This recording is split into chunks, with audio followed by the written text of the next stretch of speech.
Let's take a look at Tidradio's follow-on to the popular H8 series of 10-watt ham HTs. Tidradio started shipping the H9 late in 2025. The H9 has several improvements and feature additions over the H8, but comes with a commensurate price increase. For many of you, at under $70 still on sale, it's still a very affordable budget class HT. I'll have affiliate links in the description below. We'll start with unboxing and an exterior tour. So here's what comes in the box. There are different packages, so your mileage may vary, as they say. But first it comes with the belt clip. The screws are here in the little plastic bag, so I haven't taken them out of the plastic bag. They fit in the back of the radio right here. There's a USB-C cable with A on one side and C on the other for charging, and then a little wall wart to plug the cable into. The owner's manual is pretty comprehensive. It's fairly thick, and this is just the English version, and it also has some color pages that'll guide you through setting up the OD Master app. It also comes with 3 little colors, and these go on the base of the antenna. So you can see I put blue on this antenna, and it also comes with green and orange. And then it has the ever popular wrist strap, if wrist straps are something that you like to have on your radio. So that's what comes with it. Let's take a look at the radio itself. So we've got the screen here, the speaker, the typical layout for TID radios in the H series with the 3 buttons for Bluetooth, AB, VM, menu, and back. You got up and down for the channels, and of course you can set channels via the numbered buttons as well. You also have letters on the keys that represent the alphabet so that you can add text in the menus here by using these keys as opposed to just shortcutting, although the keys do shortcut as well. Then it's got the star and scan and hashtag here as well. So it's what you're used to seeing. And then I believe I've got a little microphone right there. On this side, it's got the push to talk. It's pretty big. It's got kind of a deep orange border around it. Then it's got side key 1, side key 2, a little flat piece here for a label if you like to label your radios. Here is the back of the radio where those belt clip screws are mounted, and then the battery. The battery fits in with a fold-down clasp, and then it's got the tabs for charging from a charger, although a desk charger doesn't come with it. Then we look over here. We've got the rubber fold-over for the K1 connector that you can use an accessory with, such as a speaker mic or a programming cable. And then down here, we've got a USB-C where we can do charging and programming via the USB-C. So that's mounted down there. And then on the top, we've got the antenna on-off, transmit receive LED indicator, and then another programmable button. Normally those are set for alarms and so forth, but there's limited programmability here. And then there's no flashlight. And I think that's flat area there is where the GPS antenna is located. So that's an exterior view of the radio. Let's turn the radio on and take a look at a couple of the things that you might be interested in terms of the radio with the power on. Welcome. So you heard the voice come on. I'm going to turn this down now. And so we've got a number of things here to look at. We've got the display, a power and SSI meter up here. We've got the usual kinds of indicators here. It's got high, wide, it's FM mode, the radio's battery status. That little pin is for GPS. It's white, which means it doesn't have a lock right now. It's in VFO mode.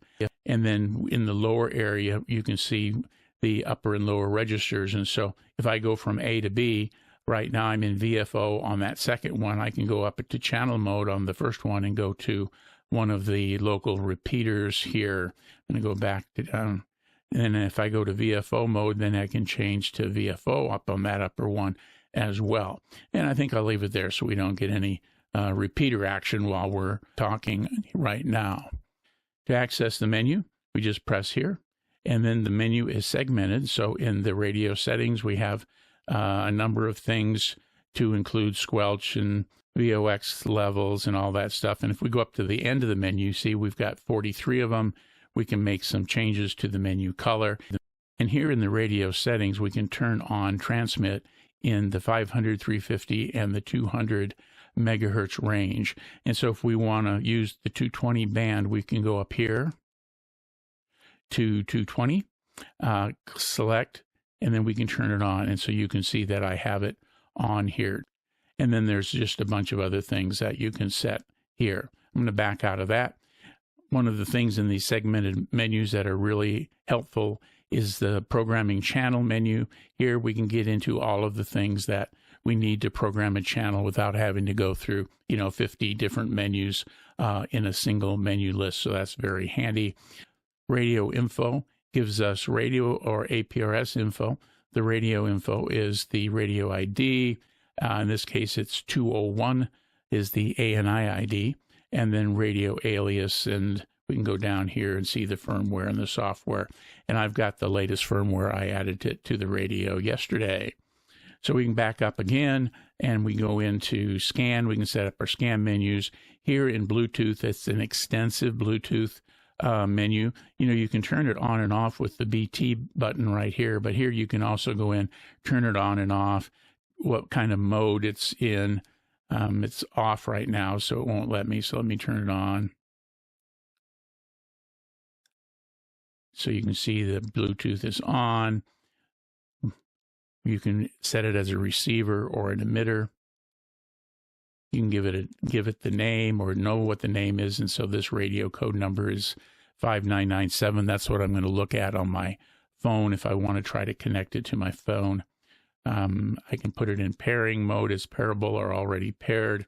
And so there's just a lot of things here in the Bluetooth to include the OD Master PTT and the OD Master mode. And then we can connect to OD Master, and then it's going to give you that little music sign because my phone is nearby and it sensed it. You can also see here now that here, even in the house, the GPS has connected, which is really pretty good since I have, a roof above me with some solar panels and that kind of thing. So I'm pleased with that. And so those are basic menu things. They're what you're used to seeing. And so that works out pretty well. So we'll back out of that. So at this point, I think we'll look at a couple of special things. And so this will conclude our Power on Tour. Rather than discussing the highlights, as I often do, let me just list the topics we'll be covering and spend most of our time demoing some of the features I find most compelling. First, the H9 has upgradable firmware. Here's a picture of the firmware app. Both the radio and the APRS firmware are upgradable. You'll find the upgrade app at https://tidradio.com/pages/FAQs. The app varies depending on whether you're using the USB cable or the CH340 cable with a K1 connector. Scan down the list until you find what you're looking for.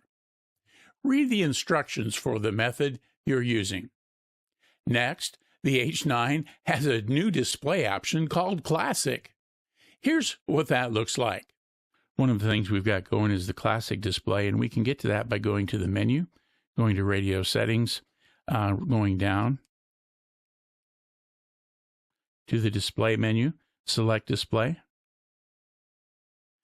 and I can do Single, Dual, or Classic. So let's look at the Classic for a change. We'll back out of this. And so now you can see we've got the display with the main frequency on the upper and lower registers like you're used to seeing. I happen to like the Tidradio display better, so I'm going to go back.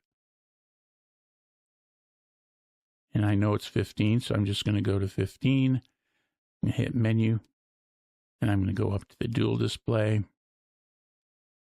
select, and back out.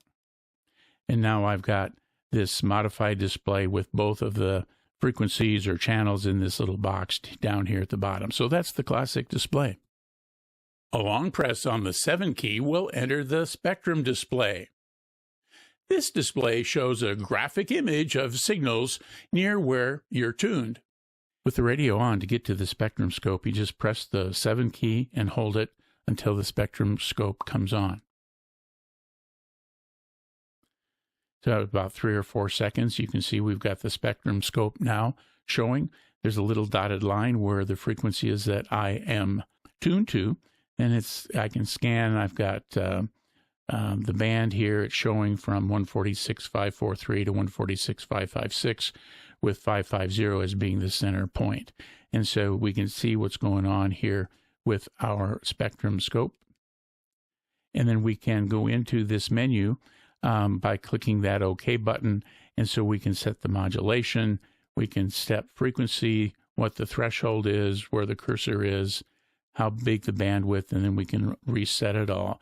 And so there's a fair amount of control for the spectrum scope by hitting that OK button. And then when you're done, you can hit the back button to leave the spectrum scope display. A carryover from other TID radio modes is the ability to change the radio's mode in terms of ham, normal or unlocked, and GMRS. With the radio off, press the PTT and star key while turning on the device. You'll then be able to select what is sometimes referred to as the radio's work mode. To work within the rules, you should only transmit on GMRS channels with the radio in the GMRS mode. One of the things TID radios allow you to do is to switch between modes.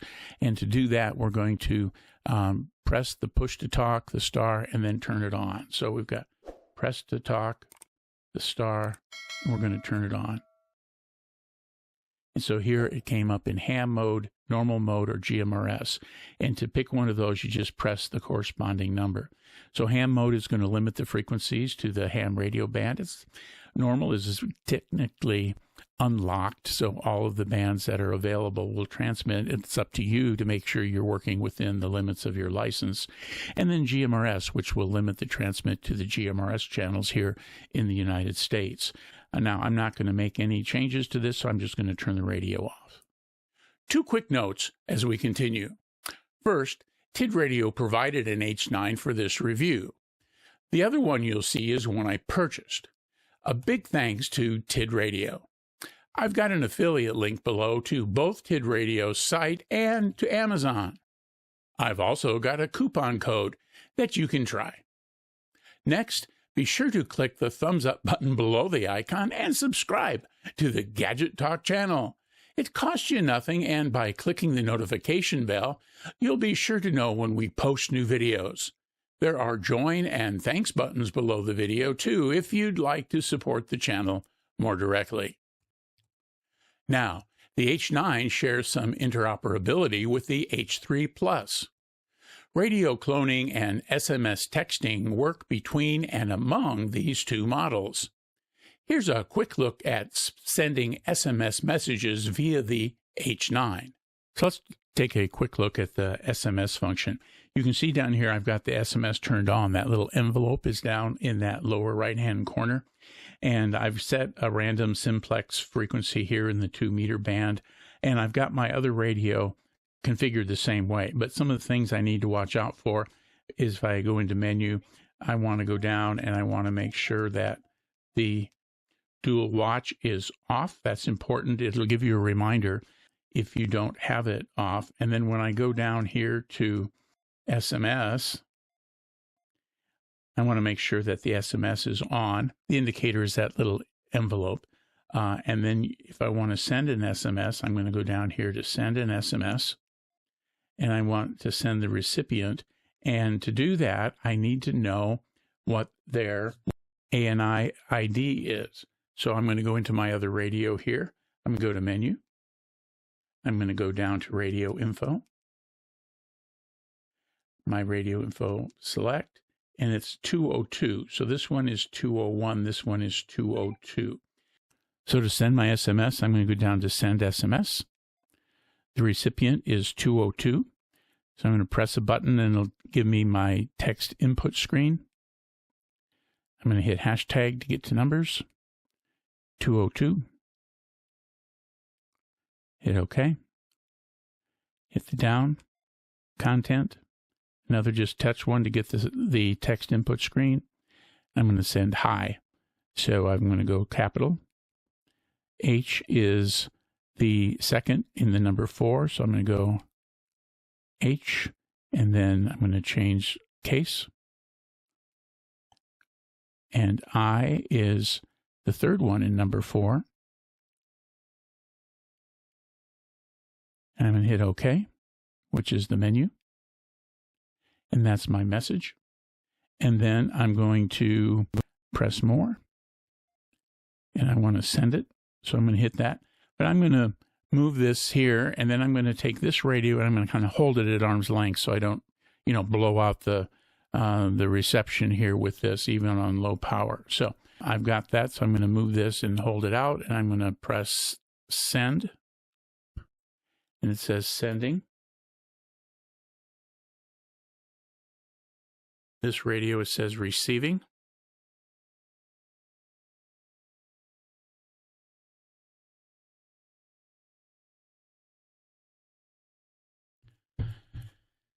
And now when I look at this display, I can see a little red dot there by the envelope. So I can go into my menu on this receiving radio, go back down to SMS, select SMS, look at my inbox, and you can see that I have the message hi right there. So that's SMS texting on the radio. Here's how to clone your H9 using the wireless cloning system. We'll start by turning on both radios while pressing the hash key and side key number 2 simultaneously. And so in this case, what we want to do is we want to press the hash key, side key number 2, and turn it on. So we'll do hash key, side key 2, turn it on. It's always kind of a challenge from a finger position thing. And so now you can see it says wireless copy. Press PF2 for transmit, and then it's waiting for data. Now I'm going to do the same thing over here. I'm going to press hash key number 2 and turn it on.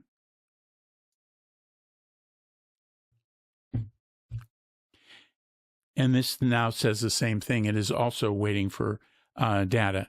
Now, whichever one you want to be the master, that's the one that you're going to press side key number 2. So if I press side key number 2, this is going to start transmitting to this, and it will duplicate this radio. So let's take a quick look at that. There's really not a lot to see. It's just going to be the progress mode. So we'll do that just to show you how this works. Sending data, waiting for acknowledgement. It's preparing data, and now you can see it's counting up. It's 1%, 3%, 4%. I'm going to cut out the middle, and we'll join it as it finishes up. So now we're almost done. And then it asks for a restart on this radio, so we'll turn it off. We'll exit on this radio. It rebooted. This rebooted. And so now this configuration is in this radio. And the APRS is on. It was on an APRS frequency. And you can see that we've got an APRS packet that came through. So that's cloning for the H9. I've also done this with the H3 Plus. After reaching 100%, it displays an error and asks me to try again. However, I think the error is the APRS stuff that isn't included with the H3 Plus. When I turned the radio off and then back on, the H9's programming info is in the H3 Plus too. Speaking of APRS, there are a couple of things you need to set. Let's work through those now. So here's a quick peek at the APRS system here. We're going to go into menu. I'm going to go up since it's at the bottom. APRS, you want to make sure that it's on. And these are settings you need to make here in the radio. So I want to put in my call sign. I've done that. My SSID for this, you can see there. I'm going to go down to SSID. And I'm going to scroll down. I think this one is set for 7. Yes, it is. The other one is set for 6. I can select a symbol. I can put custom info in. I was just using the word hey to know that I could see it when I looked at APRS.fi and so forth. We can set icons, Mikey's, and Mikey type. The route here is the wide, so route 1 is wide 1, route 1 contact is 1, so 1.1 when it shows up. Route 2 is wide 2, route 2 count is 2, so wide 2.2. Report voltage, you can report voltage as part of your packet or your radio stats, mileage, and so forth, and then you can add some custom info into that as well. So that's the settings here. Part of this, you also need to set up the GNSS. And so I'm going to go up there real quick and show you. You've got to have GPS on, which it is. If we looked at that screen a minute ago, you saw the icon is green. So here it is locked on. The GPS info, the antenna is okay. It gives me my latitude and longitude, so I know that I've got a satellite connect. Set my time zone for where I am, speed units, distance units, altitude units. And then when I've been doing some testing here, because sometimes it doesn't lock on in the house, I've added my fixed location. So I've added fixed longitude, latitude, and so forth, so that I can test going back and forth, because it's not going to send a beacon telling you where you are if you've got it set for GNSS and it doesn't have a lock. So that's just something to be aware of. You can see here it says site type, it's fixed or GPS. I've got it set for fixed, so my GPS coordinates are not going to be transmitted, but the fixed coordinates that I put in will be transmitted. So that's what I've got. Now, one of the things when you share your information with someone else, you need to be on the same frequency, and it doesn't have to be the APRS frequency. There's a lot of traffic on APRS frequencies, and so if all you want to do is to share your information, you can pick the radio frequency that you're working on. I've got this set to trigger on a push to talk, and so I'm going to do a push to talk here real quick. And you can see it immediately showed up over here that AA7JM.7 just sent a package, and it is where I am. And so if you wanted to find a cohort there out in the woods or something, that would be how you would trade information going back and forth. And then if you wanted to transmit on the beaconing frequency, so it gets picked up, transferred into APRS.FI, you would just go to that frequency. So I go 144.390. And so now I'm on the APRS frequency. And if I press to talk here, it'll send a packet. And then if it picked up by a digirepeater somewhere, then it'll get transferred into that APRS system. And so that beaconing works quite well. I found that the radio beacons as expected. Here are a couple of photos showing the APRS.FI map after a couple of transmissions. My H9 beacons had SSIDs of 6 and 7. The beacon from the OD Master app was SSID 3. I'm getting a bit long here, so let me just say that you can access the APRS settings via the app via the Me icon on the lower right. You'll find the normal APRS settings you'll need for beaconing. There's messaging icons on the bottom of the APRS map. I need to keep playing around with this, as I haven't been able to get the app to trigger APRS packets from the radio. Not sure if it's me or the app. So, what's the power output with the H9? I put my H9 on my power meter and got 6.7 watts on high on 2 meters and 4.5 watts on high on 70 centimeters, but only half a watt on 220.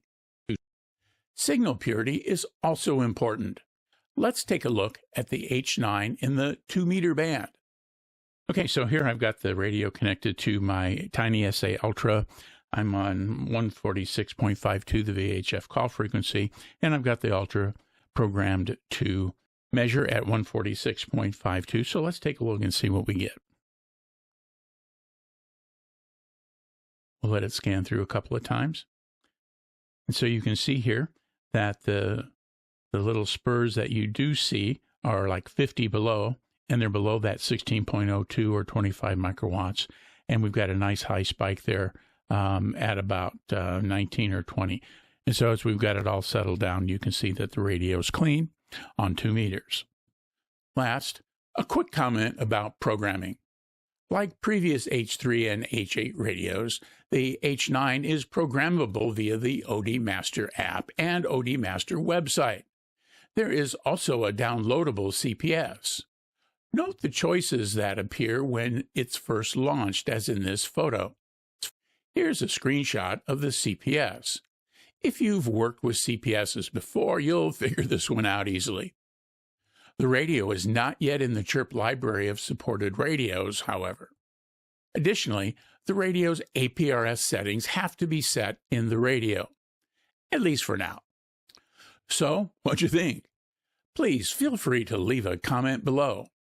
As always, please be sure to like the video and subscribe to the Gadget Talk channel.